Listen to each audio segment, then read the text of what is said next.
It is a big night on the U.S. presidential election calendar, the final Democratic debate before the Super Tuesday primaries. The stage was still full with candidates, but one has been breaking away from the pack, so naturally became tonight's target. Paul Hunter is watching for us. So, Paul, what stood out for you?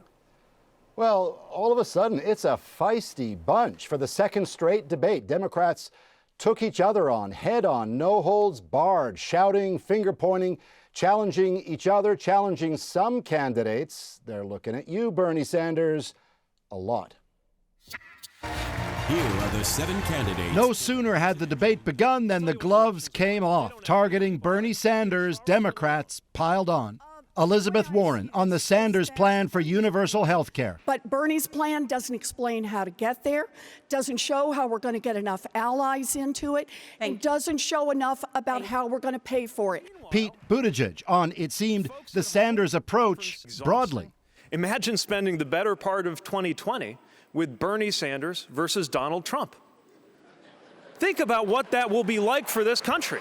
That they would go after Sanders is no surprise. He and his Democratic Socialist proposals are leading the polls nationally, but many Democrats worry that too many Americans reject such stuff, and that a Sanders candidacy would be a serious problem. Can anybody in this room imagine moderate Republicans going over and voting for him?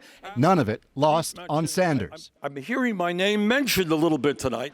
Who countered the way he has countered, pledging to raise the minimum wage, free college-level education for all, and the big one. And finally, doing what every other major country on earth does, guaranteeing health care to all people.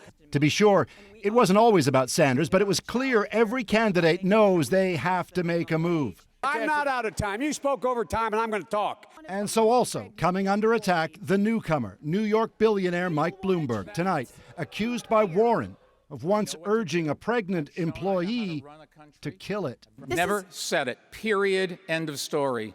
Look, categorically never said it.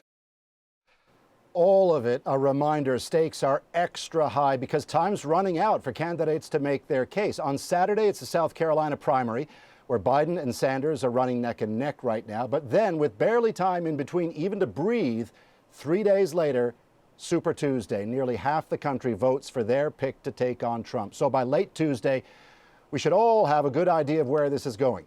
No wonder tonight the gloves were off. Adrian. All right, Paul, thanks very much.